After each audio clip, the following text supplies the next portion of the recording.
আগে তো একই প্রসিডিউরে গেছিলাম, দেখেন তো দেখা যায় কিনা এখন।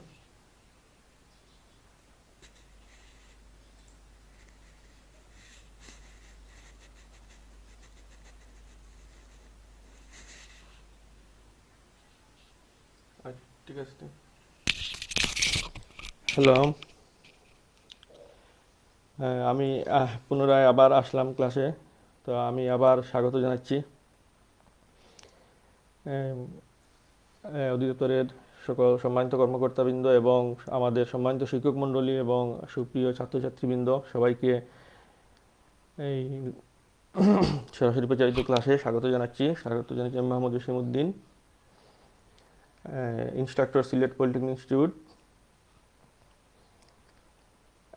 আমার সাবজেক্ট হচ্ছে ফাউন্ডেশন ইঞ্জিনিয়ারিং 66465, বিষয় বৃত্তি প্রকৌশল বিদ্যা। তো কারিগরি শিক্ষা বোর্ডের ডিজাইন অনুযায়ী আমরা ক্লাস বলছিলাম যে থিওরি ক্লাস 2টা সপ্তাহে এবং প্র্যাকটিক্যাল ক্লাস 3টা, ক্রেডিট 3। মার্কস ডিস্ট্রিবিউশন আমরা দেখাচ্ছি এখানে। Marks distribution: theory continuous 40, theory final 60, practical continuous 25, practical final 25, total 150 marks. এখন আমরা ক্লাস পরিকল্পনা দেখাবো। আমাদের গ্রুপ লিডার এবং নির্দেশনা অনুযায়ী আমরা 15টি ক্লাস লাইভে নিব বলছি। তো আমরা এখানে 15টি ক্লাসের এই কীভাবে নেওয়া হবে সেটা একটা পরিকল্পনা তৈরি করছি, একটা চার্ট তৈরি করছি। তারপর ব্যবহারিক যেগুলো আছে, ব্যবহারিক অধ্যায় 3 নম্বর ক্লাস থেকে আমরা সেগুলা সম্পর্কে তাত্ত্বিক এবং ইউটিউব বেস ধারণা দেওয়ার চেষ্টা করব। তো আমাদের আজকের ক্লাস হচ্ছে আমাদের এই প্রথম ক্লাস। এখানে পাঠ্যক্রম সিলেবাসগুলো আমরা দেখি। সিলেবাস প্রথম চ্যাপ্টারে হচ্ছে বৃত্তি প্রকৌশল বিদ্যা এবং বৃত্তির প্রকারভেদ। চ্যাপ্টার 2 হচ্ছে মাটি দৃঢ়করণ। চ্যাপ্টার 3 হচ্ছে ব্যারিং ক্যাপাসিটি অফ সয়েল, ভারবহন ক্ষমতা। চ্যাপ্টার 4 হচ্ছে understand the pile. Chapter 5 understand the anchors. Chapter 6 হচ্ছে foundation on sand on non plastic silt. Chapter 7 হচ্ছে foundation on clay and plastic silt. Chapter 8 হচ্ছে foundation on non uniform soils. Chapter 9 হচ্ছে foundation on rock. Chapter 10 হচ্ছে এক্সকাভেটিং and bracing. Chapter 11 হচ্ছে sheet pile, cofferdam and bulkhead. Chapter 12 হচ্ছে understand the damage due to construction operation, নির্মাণ কাজের সময় ক্ষয়ক্ষতি। তারপরে আমাদের ব্যবহারিক যেগুলো আছে সেগুলো দেখি। Perform the stabilization of soil by cement sand method. তারপরে স্যান্ড পাইল তৈরিকরণ। তারপরে ভারবহন ক্ষমতা টেস্ট পাইল মাধ্যমে বের করা। তারপরে পাইল ফাউন্ডেশনের মডেল তৈরিকরণ। তারপরে রেফট ফাউন্ডেশনের মডেল, রেফট বা ম্যাট ফাউন্ডেশনের মডেল প্রস্তুতকরণ। 6 নম্বরে হচ্ছে পিআর এর ফাউন্ডেশনের মডেল প্রস্তুতকরণ। 7 নম্বরে স্ট্যান্ডার্ড পেনিট্রেশন টেস্ট সম্পাদন। 8 নম্বর হচ্ছে প্রিকাস্ট পাইলের ভারবহন ক্ষমতা বের করা।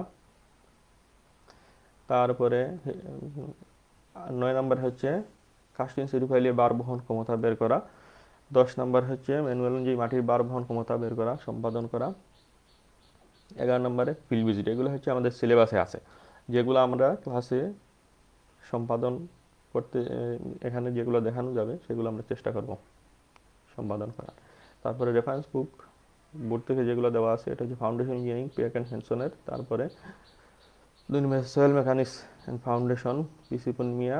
3 নম্বরে আছে হচ্ছে ফাউন্ডেশন ইঞ্জিনিয়ারিং লিওনার্দো।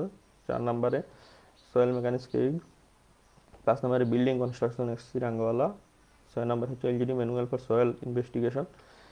তো আমরা এখন আমাদের মূল ক্লাসে যাব। ক্লাস 1-এ যে এটা আছে অধ্যায় 1 নির্দিষ্ট বিষয়, স্পেসিফিক অবজেক্টিভ 1.1 থেকে 1.4 পর্যন্ত। চ্যাপ্টার 1-এর নাম আমরা আগে দেখে আসছি, the foundation engineering and the factor determining types of foundation. Foundation বৃত্তি প্রকৌশল বিদ্যা এবং বৃত্তির প্রকারভেদ।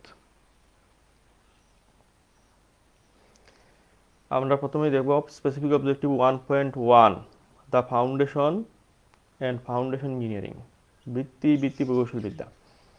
ফাউন্ডেশন একটি কাঠামোর প্রধানত দুটি অংশ থাকে, একটি সাবস্ট্রাকচার, অপরটি সুপারস্ট্রাকচার। এই সাবস্ট্রাকচারই হলো ভিত্তি বা বুনিয়াদ, এটা সুপারস্ট্রাকচার বেজ হিসেবে কাজ করে। অপর কথায় কাঠামোর সর্বনিম্ন অংশ যা কাঠামোর লোড মাটি শক্ত স্তরের উপর স্থানান্তর করে তাই হলো ভিত্তি বা বুনিয়াদ।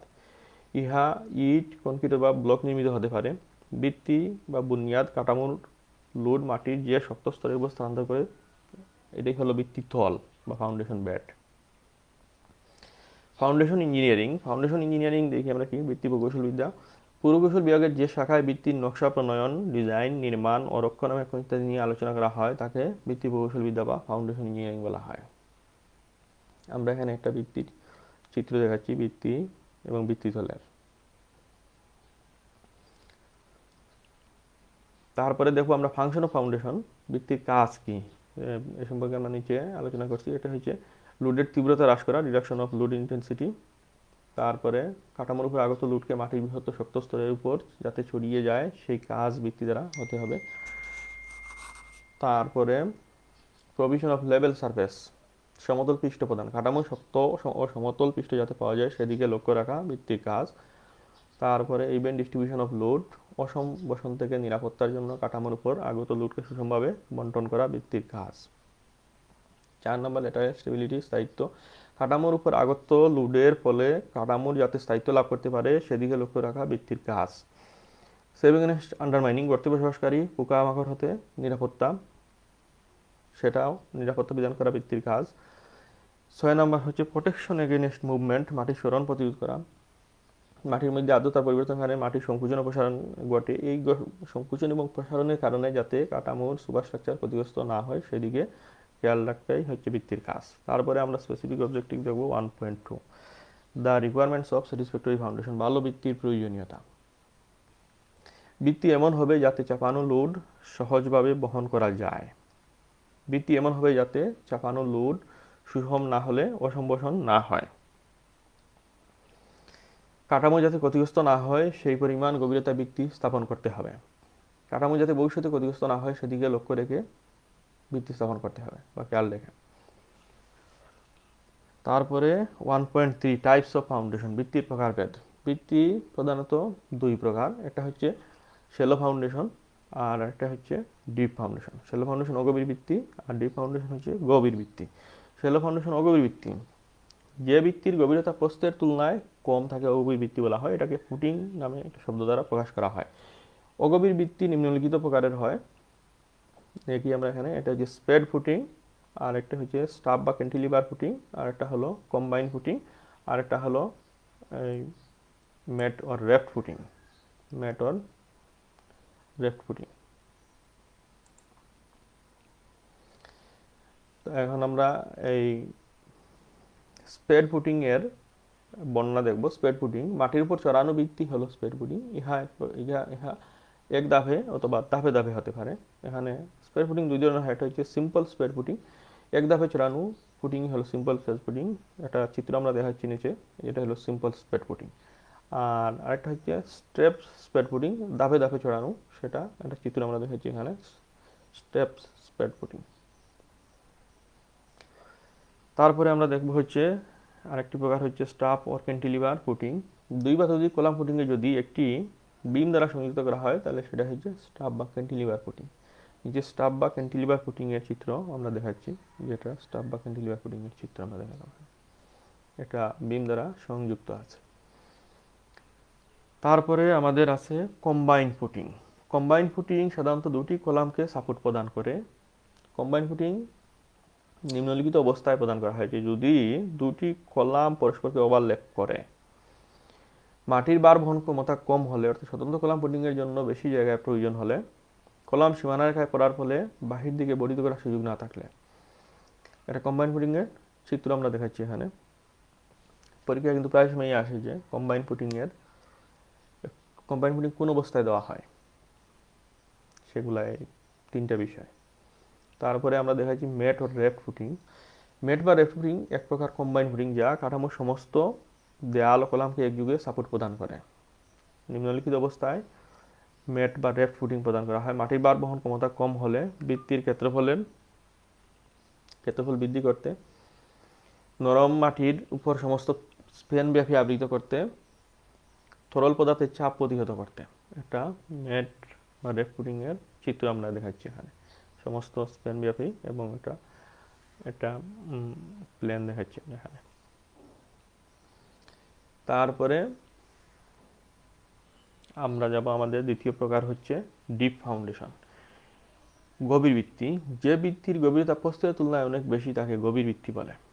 গভীর ভিত্তি নিম্নলিখিত প্রকার হয়, এটা হচ্ছে পাইল ভিত্তি, এটা হচ্ছে কেশন আর ওয়েল ভিত্তি, এটা হচ্ছে কভার ড্যাম। আমরা পাইল দেখো, পাইল ভিত্তি এক প্রকার সরু স্লেন্ডার মেম্বার যা ভূগর্ভে স্থাপন করা হয়। পাইল ভিত্তি যে অবস্থায় প্রদান করা হয় সেগুলো আমরা দেখি এখানে। প্রথমেই এটা হচ্ছে কাঠামো লোড স্থানান্তরের জন্য ভূপৃষ্ঠের কাছাকাছি মাটির শক্ত সমতল পৃষ্ঠে পাওয়া না গেলে কাঠামো লোড স্থানান্তরের জন্য ভূগর্ভে ইত্যাদি গভীরে শক্ত স্তরে পৌঁছানোর জন্য পাইল স্থাপন করা হয়। তারপরে হচ্ছে অগভীর ভিত্তির জন্য অসম্ভাষণ হওয়ার সম্ভাবনা থাকলে গভীর পানির স্তর অতিক্রম করে কাঠামো লোড স্থানান্তরের জন্য ভূকম্পন, মাটির খাড়া দ্বার ইত্যাদি জায়গায় কাঠামোর ভিত্তি স্থাপন করতে, সমুদ্র বা নদীর উপকূলের কাছাকাছি কাঠামোর ভিত্তি স্থাপন করতে যেখানে স্কাওয়ারিং ক্রিয়ার সম্ভাবনা থাকে, ট্রান্সমিশন টাওয়ার, ডক, জেটিঘাট ইত্যাদি মেরিন কাঠামো নির্মাণে সাবসয়েলে পানির হেডের পার্থক্যের কারণে মাটির মধ্যে সংকুচন অপসারণ দেখা দিলে বালি মাটিকে দৃঢ় করতে পাইল ভিত্তি ব্যবহার করা হয়। নিচে আমরা একটা পাইল ভিত্তির চিত্র দেখাচ্ছি। এই যে আমি এটা ইন্টারনেট দিয়ে কালেকশন করছি, করে এখানে সংযুক্ত করছি। তারপরে ক্লাসিফিকেশন অফ পাইল, পাইলের প্রকারভেদ। প্রথমে হচ্ছে মেটেরিয়ালস অনুযায়ী পাইলের প্রকারভেদ আমরা দেখি। এটা হচ্ছে টিম্বার পাইল, তারপরে কনক্রিট পাইল, তারপরে স্টিল পাইল, তারপরে কম্পোজিট পাইল, এগুলো হচ্ছে মেটেরিয়ালস অনুযায়ী। তারপরে দেখবো আমরা classification based on load transport বা ফাংশন, তার কাজ অনুযায়ী এটা হচ্ছে এন্ড বেয়ারিং পাইল, আর একটা হলো ফ্রিকশন পাইল, আর একটা হচ্ছে কম্প্যাকশন পাইল, আর একটা হলো টেনশন বা অর আপলিফট পাইল, তারপরে অ্যাঙ্কর পাইল, আর এটা হচ্ছে বেটার পাইল, এটা হচ্ছে ফেন্ডার পাইল, শিট পাইল। এরপরে দেখবো আমরা হচ্ছে classification based on method of construction, নির্মাণ পদ্ধতি অনুযায়ী পাইলের প্রকারভেদ। নির্মাণ পদ্ধতি অনুযায়ী প্রিকাস্ট পাইল, আর একটা হচ্ছে কাস্ট ইন সিটু পাইল। এখানে আমরা বিভিন্ন ধরনের পাইলের চিত্র সংযোজন করছি, বিভিন্ন ধরনের পাইলের চিত্র দেখা যাচ্ছে। তারপরে আমরা দেখব এই কেশন, ডিপ ফাউন্ডেশনের একটা প্রকার হচ্ছে কেশন আর ওয়েল ফাউন্ডেশন।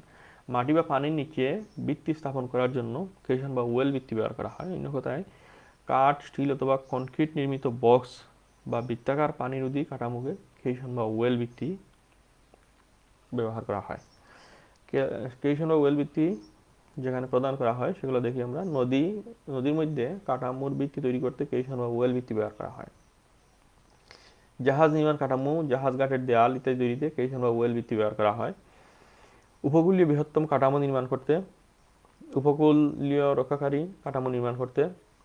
তারপর আমরা এখানে কেশনের চিত্র দেখাচ্ছি, একটা কেশনের চিত্র এবং নির্মাণাধীন কেশনের চিত্র দেখাচ্ছি জলাশয়ের মধ্যে। তারপরে আমরা গভীর ভিত্তির আরেকটি প্রকার হচ্ছে কভার ড্যাম। কভার ড্যাম দেখব। কভার ড্যাম একটি অস্থায়ী বেষ্টনী যা নদী বা জলাশয়ের ভিত্তি নির্মাণ কাজ শেষে সরিয়ে ফেলা হয়। কভার ড্যাম কাঠ, স্টিল অথবা কনক্রিট নির্মিত হতে পারে। চুয়ানো পানি নিম্নলিখিত কার্য সম্পাদনের জন্য এই কভার ড্যাম ব্যবহার করা হয়। এখানে কভার ড্যাম হবে। কভার ড্যাম নির্মাণ করা হয় নির্মাণের স্থান শুষ্ক রাখার জন্য, তারপরে নির্মাণের স্থানে পানি প্রবেশে বাধা দেওয়ার জন্য, তারপরে নির্মাণ কাজ সহজ করার জন্য। আমরা এখানে কভার ড্যামের দুটি চিত্র দেখব, যে আমি ইন্টারনেট থেকে কালেকশন করছি দেখে বোঝার জন্য, যে জলাশয়ের মধ্যে এবং বা নদীর ধারে নির্মাণ কাজে কভার ড্যাম ব্যবহার করা হচ্ছে। তারপরে আমরা দেখব হচ্ছে আমাদের স্পেসিফিক অবজেক্টিভ হচ্ছে 1.4 হচ্ছে factor governing the depth of foundation, ভিত্তির গভীরতায় প্রভাব বিস্তারকারী বিষয়সমূহ। নিম্নলিখিত বিষয়সমূহ ভিত্তির গভীরতায় প্রভাব বিস্তার করে। এটি হচ্ছে ডেপথ অফ টপ সয়েল, মাটির উপরের কাদা অথবা জৈব দ্বারা গঠিত হলে তার নিচে ভিত্তি স্থাপন করতে হবে। ফ্রস্ট অ্যাকশন, তুষার ক্রিয়া, শীতপ্রধান দেশে যে পর্যন্ত গভীরতায় তুষার ক্রিয়া করে তার নিচে ভিত্তি স্থাপন করতে হবে।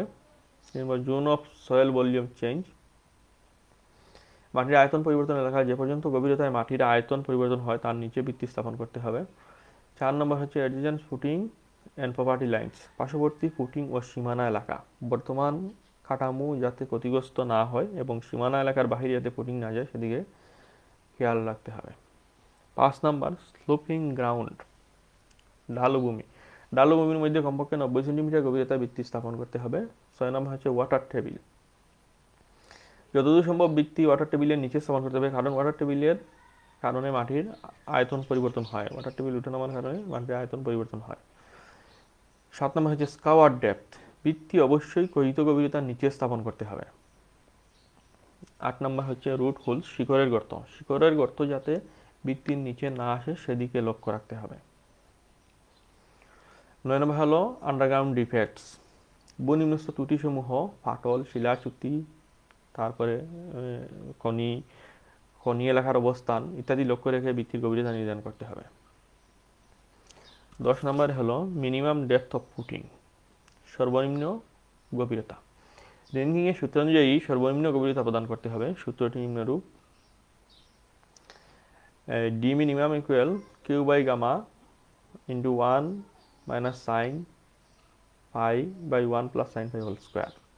এখানে কিউ হচ্ছে লোডের তীব্রতা, গামা মাটির একক ওজন, পাই হচ্ছে মাটির স্থিরতা কোণ। এই ছিল আমাদের আজকের এই ক্লাসের সিলেবাস। আমাদের এই সংযোগ পেতে একটু দেরি হয়, ক্লাসে প্রবেশ করতে একটু সময় লাগছে, এই জন্য আমি দুঃখিত। আর আমরা গত ক্লাসেও আমাদের এই টেকনিক্যাল প্রবলেমের জন্য আমরা আসতে পারিনি, তো এটা সলভ করে আমরা এবার আসছি। আশা করি সবার ক্লাসটি সবাই ভালোভাবে গ্রহণ করতে পারছি। তো আগামী যদি কোথাও কোনো কিছু বুঝতে অসুবিধা হয় তাহলে কমেন্টসের মাধ্যমে জানাবেন, আর আগামী ক্লাসে থাকার আশা করতেছি।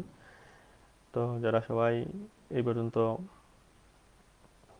দেখছেন সবাইকে আবার ধন্যবাদ জানাচ্ছি। আর আমাদের ক্লাস দেখা যাবে হচ্ছে skill.gov.bd ওয়েবসাইটে।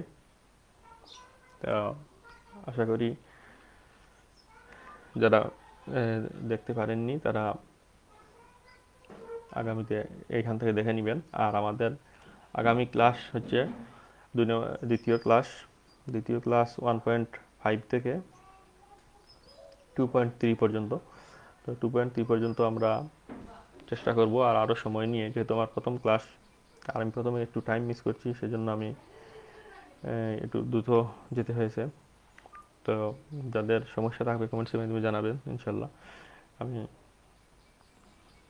সেগুলো সলভ করে দেওয়ার চেষ্টা করব।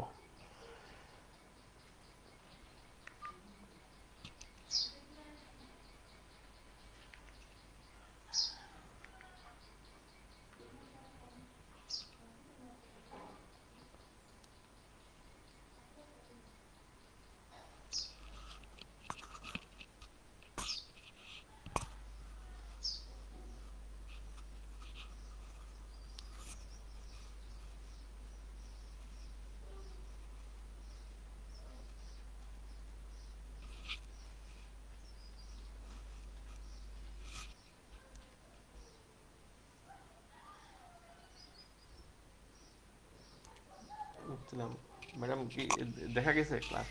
আমি একটু যে সময় প্রথম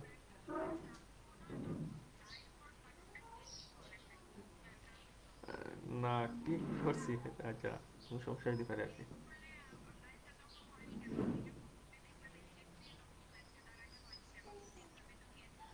হ্যাঁ হ্যাঁ, হতে পারে, মানুষ তো বলে উঠবে না। হ্যাঁ হ্যাঁ হ্যাঁ। হুম,